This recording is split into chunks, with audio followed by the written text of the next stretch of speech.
Hello, Sue and Randy. Hi, Mike and Andrea. Hello. It's good to see you.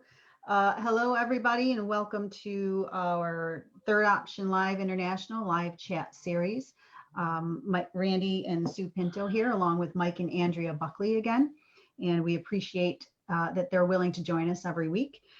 Last week, we spoke about topic 8, which was a long one, and it was childhood issues and emotional baggage. And we're going to do a quick review of that before we head into tonight's topic, topic 9, which is handling anger constructively. So, Mike and Andrea, take it away. Give us a quick review of last week. Well, we all carry something into our marriages, meaning whatever we brought in is something that perhaps our spouse understand. Because, like in our case, I had brothers and sisters, and Andrea was an only child, something different to them. And we all had parts of how we were raised that changed so that we bring it into the marriage that we have. And we call that emotional baggage. We call it sometimes unfinished business if it was a difficult time for us in our life. So if it is a childhood issue, if we weren't able to deal with it as a child, our parents did the best thing that they could. They really tried, and maybe parents, really struggled to raise them too. So having the difficulties that we bring into marriage to deal with it. That's of that stuff that we didn't want in our relationship. It's called having a garage sale. Start over again with the spouse, with going forward in our lives and not carrying around that baggage because it weighs us very heavily. So that's pretty much it as far as review now before we get into the anger issue. Okay, good. Yeah, I'd like to ask a question, maybe of you folks too. Were you taught that being angry was right or wrong? Yeah, that's a great question. Yeah, that's a great question. And it's something that I know, when I at school, working with a teacher, and she's very good about telling the kids, when they get frustrated, they're like, your emotions aren't wrong. It's okay. You can feel. It's just what you do about them. And I think that yes, I think growing up we were made to feel oftentimes that, well, you shouldn't be angry. And even now, sometimes I think we have to catch ourselves making sure that we aren't giving our kids that impression that you shouldn't be angry. You know what? Sometimes we do get angry. That's okay. It's what we do with it. So yes, Andrea, I would say yes, that sometimes we probably were taught that, it was not right to feel anger. Well, Yeah. It might have been taught it's not appropriate to show much of anything at all. To go back to that childhood baggage deal, right? Exactly. So, I yeah. remember my mother, whenever the conversation started to escalate and I was showing anger, she'd say, if you can't control your anger, the conversation is over. So I got a strong message also. And I was taught that even being angry was wrong, and at the time I didn't really understand that anger is feeling. Guys don't know if anger is feeling or not. It's just there. And I know we were taught that it was wrong to be angry, and we were taught, and we're going to get into this in a minute, I would stuff my anger, and that's not healthy. You said it succinctly. That's what this topic is about. Anger is a feeling. It's normal. But angry behavior is another whole issue. So I think that's what we're really going to go into and share with you and the listeners. What do we do? What are common? We categorize it kind of two ways. There's stuffing. How do we deal with this anger? This anger is like an energy of its own. It's feeling. And it's within us. And how do we deal with it? And I just shared a minute ago that I was a stuffer. I would take anything that made me angry and shove it down. And by ignoring my anger, it doesn't go away. You know, you can pretend that you're not angry, but sometimes instead of angry, you're hurt. But no matter what, if you're stuffing it down, you think it over, you don't want to make waves, or you just want to keep the peace. It doesn't really work because anger sees and foments with no place to go. And at some point, it could give us cancer over time, give us headaches, it can give us stomach aches. And to me, it's like a slingshot. You push it down, and when you go, it's going to come out with such force. You're going to the actions that I take when something like that happens. So, and stuffing is dishonest. You know, it's not being true to if we have to deal with it. So, I'm a stuffer. I know. And as the spouse of a stuffer, don't really know, how the other person feels. And it doesn't lead to solutions in conversation. It never really goes away. Now the other side, because I can speak of the other side of stuffing is attacking. And I think I'm an emotional was after I was not allowed to express it and it built up, it would just release. It would just come out, whatever the emotion was. If I was angry about something, it would come out. Raise my voice, shout, scream. Well, I don't know about scream, but I threw an apple once when we were first married. Certainly not an acceptable behavior. No control over the anger, and so I just grabbed the object and hurled it.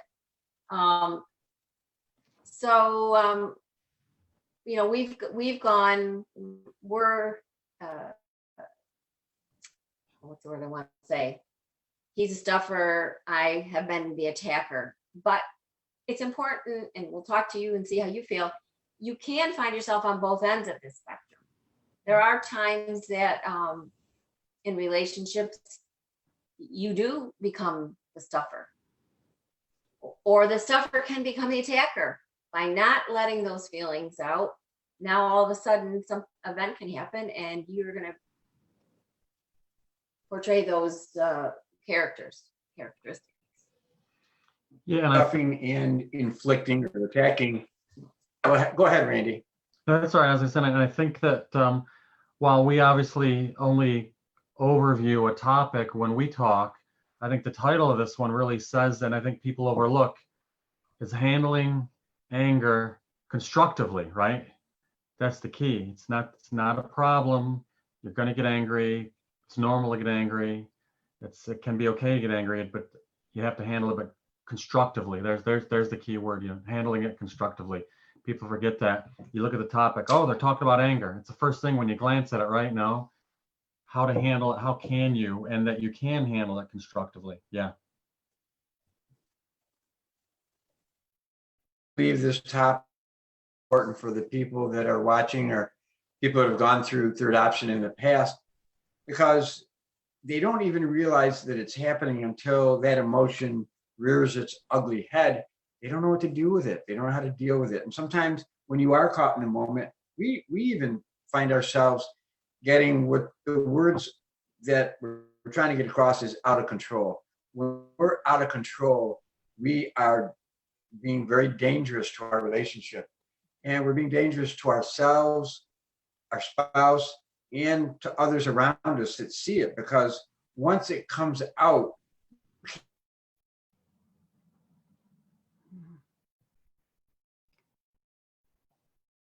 Oh, Oof, that's a long one. yeah, here's a long one. It looks as if we're just experiencing some technical difficulties. For some reason, the feed is a little choppy tonight. We're not really sure. We may have to. We'll continue to try. We missed a lot of what you were saying there, Mike. We caught some of it about the fact that when the anger comes out, it's dangerous because it's dangerous to ourselves. It's dangerous to the relationship. it's dangerous. It affects negatively the people who see it. That is the kids who might be in the home witnessing what's happening. And I apologize to anybody who's watching. We are struggling with some technical difficulties tonight. So we're going to try to push through and get through some of this topic. However, we may have to at some point just do a recording and put that up because this is a little choppy tonight. So, so yeah, Mike, I'm going to bring up the balance line so that we can at least see the balance line while you continue talking about the two ends of the balance and how to get to the middle, how to handle this constructively.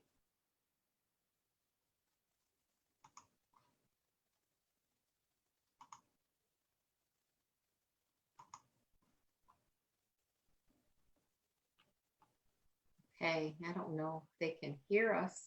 Okay, now we can. Now we can hear you. Okay. Well, okay, let's move on to what is suggested. There's an analogy that what do you call that? Use the letters CT. Yes. How to handle anger. First thing is to try to control anger. And, you know, by saying to myself, I'm not going to let anger get the best of me, to try to go in with that ahead of time and just, you know, prepare yourself. I'm just not going to give into it. And, you know, I think that's a mindset that we have. And recognize the warning signs. We all can feel, at least I can feel, I get hot under the collar. I feel sweaty. I can feel that I have a stomach ache if I'm angry. You know, there's tense muscles. I mean, when we recognize that in ourselves, that's a sign, kind of a warning sign to say, okay, sense that I'm really getting worked up. I'm feeling angry. So that's the first one, to try to get a grip on it. Yeah, and the second one is use it up. And that means walk, do some exercising, get out of your physical aggression that you might have inside of you. By doing so, you can let it out and you can get it under control. The next one is, the first you have cut is think about it. You know, really think that when we're angry, we see things out of proportion.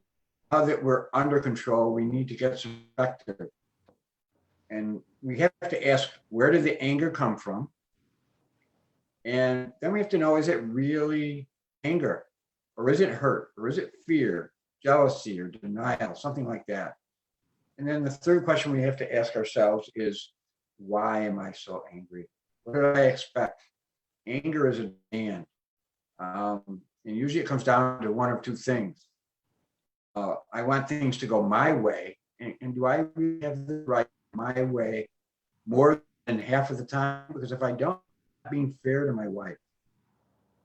And what if I'm angry because I feel I wasn't treated right? My aim is to address a breach of respect. And I need to be assertive and insist that my rights be honored, but in a positive way. Yeah, Mike. And the last one is Right. cuts. We're off, right? Yes. We're not live. Oh no, we're on. Okay. Yeah, we're I was just thinking of looking at those, control it, use it up, and think about it. And I think, you know, that's so true about recognizing it with any of these. We've talked about this week after week after week. We have to be able to recognize in ourselves what it is, you know, be able to really look in the mirror and say, what is it that I'm thinking or feeling? And I know in my instance, a lot of times, you know, I might be feeling frustrated, but it comes out as anger. I might be feeling disappointed, but it comes out as anger. I might be feeling, you know, betrayed or whatever. I don't know. And it comes out as anger. I see a pattern here. Welcome to me. So yeah, I mean, but that took me a while to really realize that, is that, you know, if I'm like, you know, blah, blah, blah, you know, out to my kids or Randy or whatever. And I'm like, you know, I maybe am not necessarily angry at him or them. I'm frustrated because when I left the house, there were dishes in the sink. And 6 hours later, there's still dishes in the sink, or whatever. So that leads to frustration, which comes out in anger. Anyway, I just wanted to say that, yeah, it's so important, again, to recognize in ourselves, to really look and self-reflect.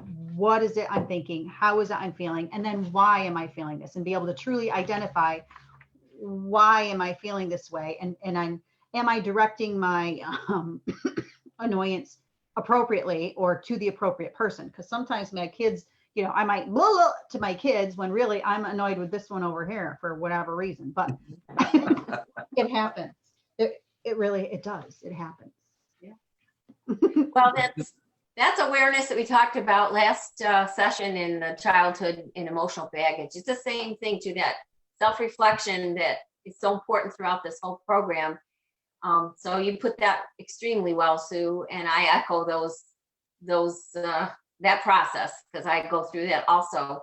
And when we go on to the fourth thing about talking, again, it's the same thing. We have to own the responsibility of this anger. It's our feeling, okay? And that's really important. That was kind of eye-opening for me. We want to play the blame game. We can go back to talk number 2, and it's always somebody else made me mad. They did this, they did that, but it's our anger. It's my anger. It belongs to us. So anger's in the eye of the beholder.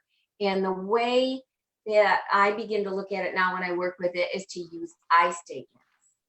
By owning it, I actually you ask those questions, and then you realize that it's my problem and I need to communicate it with I statements. It's a feeling like other feelings.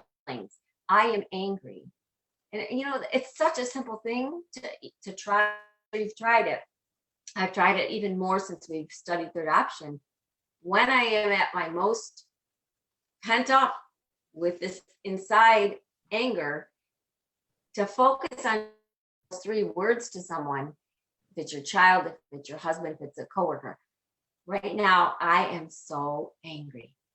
I mean, just identify that diffuses and helps me get control of it. And that's just a simple thing we can practice. Do we have other feelings? We're frustrated. And it isn't what we expected. It's an expectation. Well, what did I, like Mike said, did we want our way? Most of the time.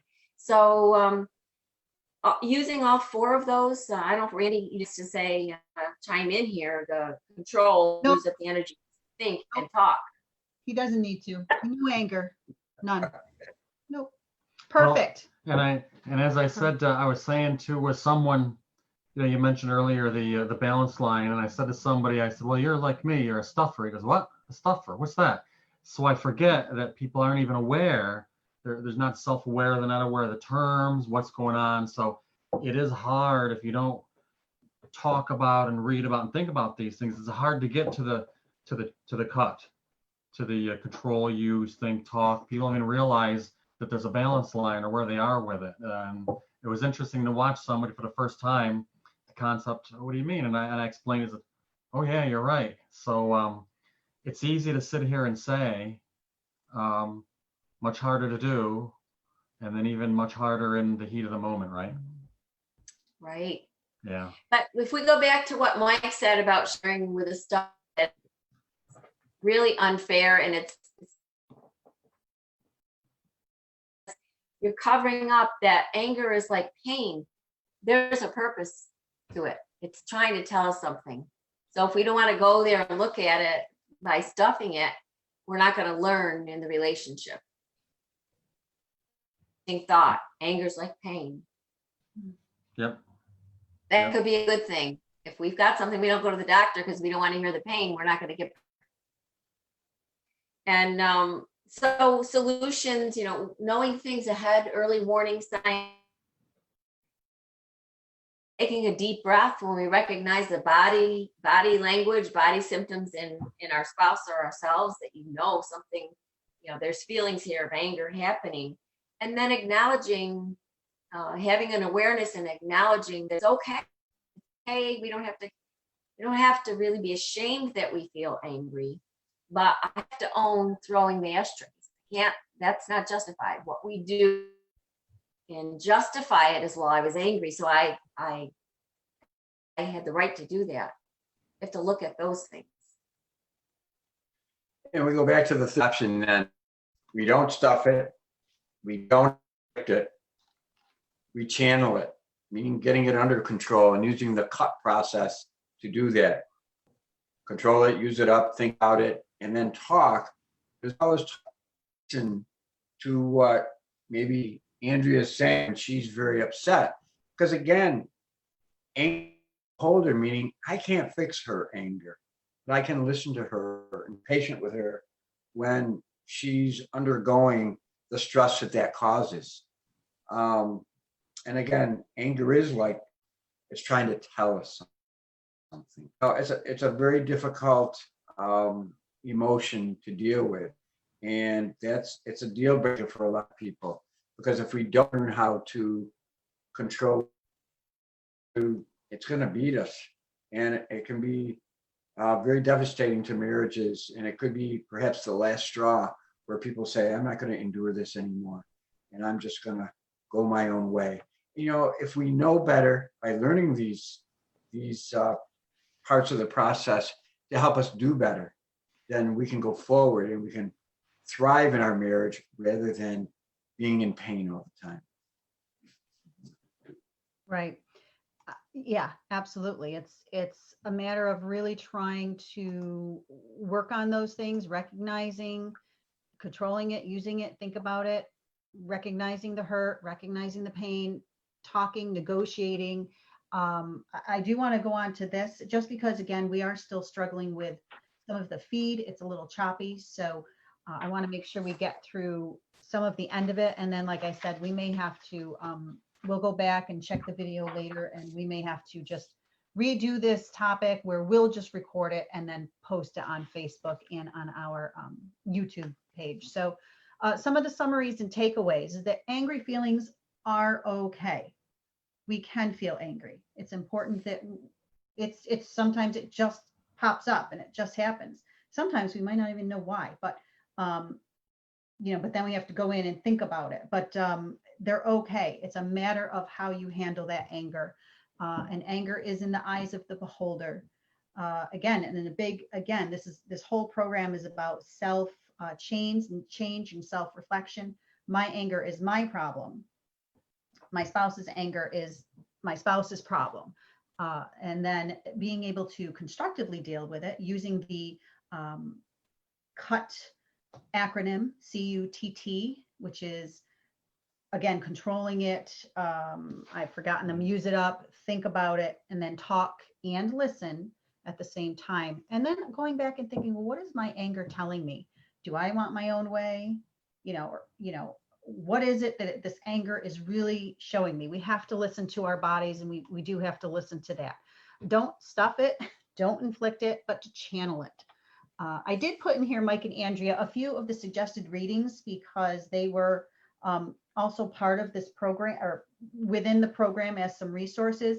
Do you have any thoughts about any of these particular books or resources that are available? Well, I myself have read Telling Yourself the Truth. That was a really good book for me. I highly recommend that one. Getting in touch with owning your own feelings, exploring them, and eventually leading to personal growth, because of the types of things we have to, the more self-awareness we have, then the more we can grow. So I don't know about the others on that list, but that one I've read and would recommend. Right. Okay. All right, But, good. but moving towards our summary, Randy and Sue, this whole deal about anger is a one, and we've had a lot of people ask us, well, how do you deal with this? It doesn't happen quickly, and we need some help. Well, unless you have a community that teaches this in person, it's very difficult to do. We found that by asking people to check out our website and going to the streaming version of the 13 topics that it covers, that it can help us when we go back after listening to this and starting over with it, to go through the process of the CUTT and trying to think about, how were we raised to deal with anger, and how are we using our techniques now to make it better in our relationship currently. And that's not just our spouse, it's our kids, co-workers, friends. So if people would go to the website, they can easily stream the whole 14-step third option process, and going to thethirdoption.com, you're able to do that. We think that that's very helpful.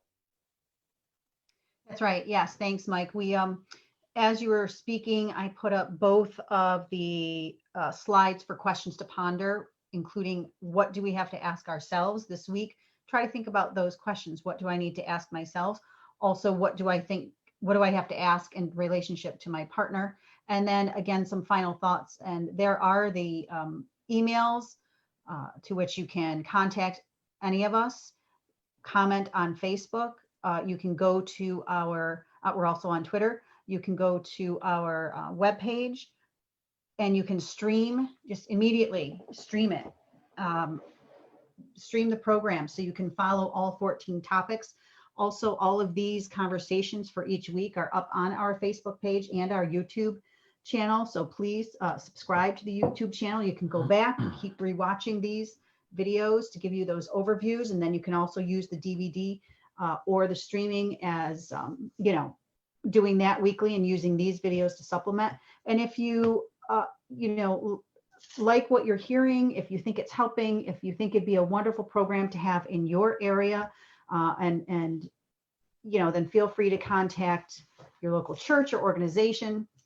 Bring this to their attention. Say, hey, there's this program out there that really is about helping relationships, and it has some great thoughts. Would you be willing to check it out and purchase the program and start facilitating it in our area so that we can meet together as a group? Because again, I've said this week after week, I think the big secret ingredient is when couples are all together in a room. There's comfort in that.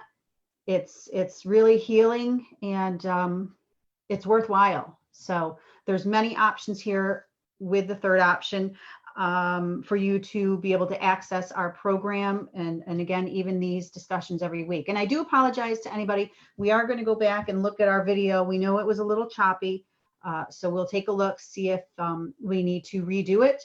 But we do thank you for joining us every week. We thank you for looking on our website and following us on Facebook and going to our YouTube channel. We thank Mike and Andrea every week for joining us. We appreciate it. They are our partners in this adventure, and we're very grateful for their knowledge and their expertise. And next week would be topic 10. What is that topic, Andrea? It's going to be, let me answer it. It's Mike. Speaking the truth in love. In other words, saying difficult things, but saying it the right way, because there's a right way and a wrong way. And I've known by past behavior that the wrong way isn't going to get you anywhere. So this is a good one as well. All the 14 topics are good. And I know we've had trouble with our feed tonight a little bit, but this anger is such of all the human emotions, and it can really set relationships. So I hope that we can leave people understanding tonight that it's an important feeling not to ignore. My anger is my problem. Your anger is your problem. But avoiding it is an even greater problem. If we can learn to keep rate of that, even if it's to acknowledge to someone that, you sense they're angry, right, at you or whatever, and you just have this angry person in front of them, but approach them and say, it seems to me that you're angry. Are you feeling angry? Like, it's okay to ask someone that. Are you feeling angry? you don't have to avoid that. And I think that's what we do in life. We just kind of hunker down or take it personal. So I'd just like to leave everyone thinking about that, because we are going to talk about how in the next session we can learn to speak in other ways so that it helps with anger and helps with all these other. Right. Again, thanks for being patient with us here. Good to see you again, as always. Yes, thanks, Mike and Andrea. All right, thanks, everybody. We will check in with this program. We'll hopefully see you next week. Take care. You too. I know.